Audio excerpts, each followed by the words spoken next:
छठे चरण में दिल्ली लोकसभा के लिए भी चुनाव होंगे। 7 सीटों की जो दावेदारी है उसमें बहुजन समाज पार्टी ने अपने प्रत्याशी फाइनल कर दिए हैं। इस वक्त मैं दक्षिण दिल्ली में हूं, जहां से बहुजन समाज पार्टी के अब्दुल बासित साहब जो चुनाव मैदान में हैं। मेरे साथ दिल्ली के मुख्य प्रभारी हैं पूर्व राज्यसभा सांसद डॉक्टर अशोक सिद्धार्थ जी और दिल्ली के प्रदेश अध्यक्ष लक्ष्मण सिंह जी। सर, मेरा सवाल है आपसे, किस तरह का चुनाव चल रहा है? क्योंकि केजरीवाल साहब जेल से बाहर निकल के आ गए हैं, तो एक तरह से चुनाव में वो द्विपक्षीय अपने आप को दिखा रहे हैं कि सीधी लड़ाई इंडी और बीजेपी की है। सबसे पहले तो डीएनएन के माध्यम से समस्त दिल्ली वासियों को, समस्त दिल्ली के मतदाताओं से अपील करता हूं कि आने वाली 25 मई को आप हाथी के सामने वाला बटन दबा करके हमारे सातों प्रत्याशी को जिताने का काम करें। वैभव भाई, आपका जहां तक सवाल द्विपक्षीय चुनाव, ये इस देश की खास तौर से मनुवादी संस्कृति का परिचायक है। वो ये चाहते हैं, लंबे समय तक कांग्रेस ने शासन किया और जब बात आई तो उन्होंने बीजेपी या जनता पार्टी या जनता दल जैसे लोगों को सत्ता में बैठाने का काम किया। अब ये जानते हैं कि बीजेपी से भी 10 साल के शासन से जनता उब चुकी पूरे देश में, और पूरे देश में दो पार्टियां हैं, एक कांग्रेस एक बीजेपी। एक कांग्रेस के नेतृत्व वाली इंडिया गठबंधन है और बीजेपी गठबंधन वाला इंडिया गठबंधन है। लेकिन बहुजन समाज पार्टी की राष्ट्रीय अध्यक्ष और देश के सबसे बड़े सूबे उत्तर प्रदेश की 4 बार लोकप्रिय न्यायप्रिय मुख्यमंत्री रही आदरणीय बहन जी ने किसी राजनीतिक पार्टियों के साथ गठबंधन नहीं किया है, बल्कि देश की 85 से 90% आबादी बहुजन समाज की जातियों के साथ गठबंधन करके पूरे देश में अकेले अपने दम पे चुनाव लड़ने का फैसला किया। इसलिए द्विपक्षीय चुनाव का तो कोई मतलब ही नहीं है। इनका भय, इनका डर, ये सिर्फ बता रहा है कि द्विपक्षीय चुनाव है। राजकुमार आनंद भी आपके साथ आ गए हैं, जो कि मंत्री रहे। बहुत सारे आरोप उन्होंने लगाए हैं केजरीवाल सरकार पे कि दलितों के हितों की उपेक्षा हुई, भ्रष्टाचार के आरोप लगाए हैं। सिर्फ राजकुमार आनंद जी ने, जो निवर्तमान मंत्री, पूर्व मंत्री, उन्होंने ही नहीं लगाए, उनकी पार्टी के तमाम एमएलएज ने लगाए हैं, पूर्व मंत्रियों ने लगाए हैं, और उन्होंने आरोप नहीं लगाए। ये सच्चाई है। आम आदमी पार्टी के कृत्यों से पता चलता है। आम आदमी पार्टी ने, बहुजन समाज पार्टी जो 14% के आसपास वोट था, वो इनके बहकावे में आ गई कि एक नई पार्टी बनी है, बीजेपी और कांग्रेस से अलग हट करके कुछ करके दिखाने का काम करेगी। उसने झाड़ू जैसा चुनाव निशान लिया है तो कुछ अलग सा चुनाव निशान है। तो उन्होंने सोचा कि भाई चलो इनको करके देखें, और बड़े पैमाने पर दिल्ली प्रदेश के दलित मुस्लिम समाज के लोगों ने उनको वोट किया। उनको एब्सोल्यूट मेजॉरिटी नहीं, थम्पिंग मेजॉरिटी में सत्ता में लाने का काम किया। और सरकार बनाने के बाद उन्होंने क्या किया? एक भी राज्यसभा ना मुस्लिम समाज का भेजने का काम किया, ना दलित समाज का भेजने का काम किया। उप मुख्यमंत्री बनाने की बात आई तो उन्होंने क्षत्रिय समाज का बनाने का काम किया, पैस समाज का बनाने का काम किया राज्यसभा। उन्होंने चड्डा चौपड़ा को बनाने का काम किया, ठाकुरों को बनाने का काम किया। क्या ओबीसी या एससी या माइनॉरिटी की जिम्मेदार का हिस्सेदारी नहीं थी बनाने में उनकी?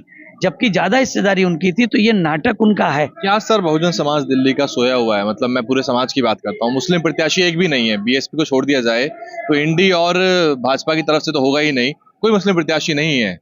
आपने एक मुस्लिम प्रत्याशी दिया है, लेकिन मुसलमान फिर भी एक तरफा वोट करता आया है अब तक के चुनावों में।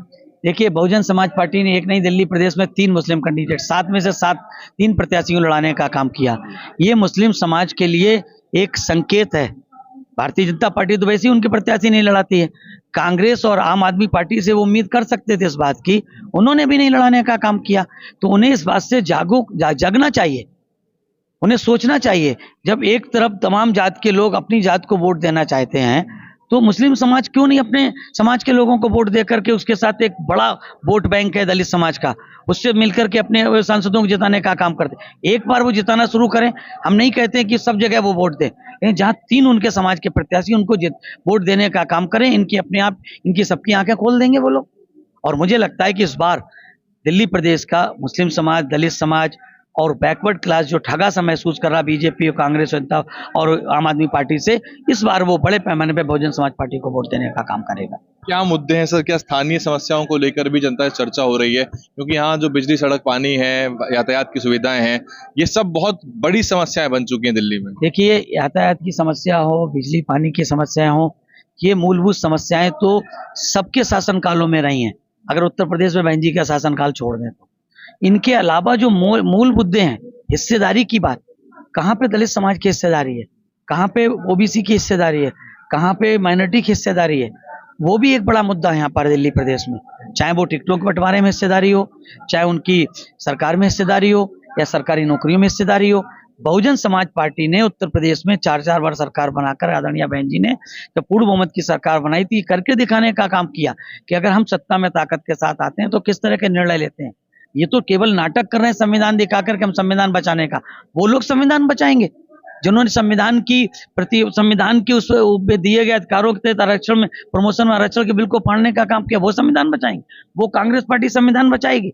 जिस कांग्रेस पार्टी ने 50-60 साल के आसपास शासन किया देश और प्रदेश में, वो बचाएगी ना। वो संविधान बचाएगी ना, आम आदमी पार्टी संविधान बचाएगी और ना ही समाजवादी पार्टी संविधान बचाएगी। इस देश में अगर कोई संविधान को बचा सकता है या संविधान को आंच आने से रोक सकता है तो केवल बहुजन समाज पार्टी, उसकी नेता आदरणीय बहन कुमारी मायावती जी। क्या सर आंकड़ा देख रहे हैं आप, क्या वोट का प्रतिशत देख रहे हैं दिल्ली के अंदर, क्योंकि लंबे समय से परिणाम बहुत ज्यादा जिसे कहते हैं अच्छे नहीं आए हैं। देखिए, मैं भी जानता हूँ कि जब हमारा 13% से ज्यादा वोट दिल्ली प्रदेश में था, उसके बाद से बहुत तेजी से नीचे गया और उसका कारण सिर्फ यही था, मैंने शुरुआत में बताया कि एक आम आदमी पार्टी, नई पार्टी, लोगों को ऐसा भरोसा हुआ कि कांग्रेस को रोकना है तो इसको दे दो, उन्होंने दिया। लेकिन इस बार जिस तरह से हमारे प्रदेश की टीम ने, सभी लोगों ने मिलकर, हमारे प्रदेश अध्यक्ष सर विपक्षी खत्म हो गया, सॉरी आपको इंटरप्ट कर रहा हूँ, अब तो विपक्षी खत्म हो गया, कांग्रेस और आम आदमी पार्टी तो एक साथ, यहाँ आप ही बचे एकमात्र विपक्ष। तो विपक्ष के नाम पर केवल हम ही बचते हैं।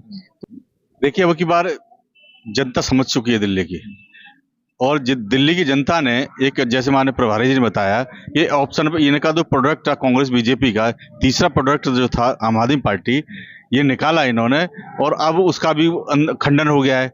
क्योंकि जहां हमारे लोगों ने कांग्रेस से तंग आकर के बीजेपी को रोकने के लिए और आम आदमी को जो वोट किया था, अब इसको समझ गए हैं कि कांग्रेस से तो तंग पहले से ही है। मान लीजिए जैसे 3 सीट पर इन्होंने बंटवारा कराया, वहां पर कांग्रेस को पहले नहीं देना चाहते थे, बीजेपी को हमारे लोग वोट देते नहीं है, तो सीधा जो कांग्रेस को नहीं चाहते थे वो सीधे अब हम तीसरे हम हैं यहाँ पर, तो हम ही को वोट करेंगे। तो इसीलिए माननीय प्रभारी ने जो कहा है कि हमें पूरा भरोसा है कि हमारे लोग हमें वोट करेंगे और वोट परसेंट बढ़ेगा और हमारा कुछ चौंकाने वाला है। बहुत बहुत शुक्रिया। दिल्ली में एक बड़ा SC ST OBC और माइनॉरिटी तबका रहता है। ये दिल्ली वो राज्य है जिसके पहले मुख्यमंत्री OBC हुए चौधरी ब्रह्म प्रकाश जी, उसके बाद जाट मुख्यमंत्री देखे हैं यहाँ पे।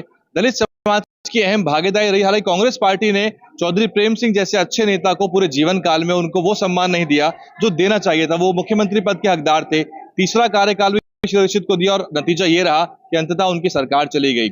दिल्ली में दलित समाज की बड़ी भागीदारी है, चाहे हम पश्चिम की बात करें चाहे दक्षिण दिल्ली की बात करें।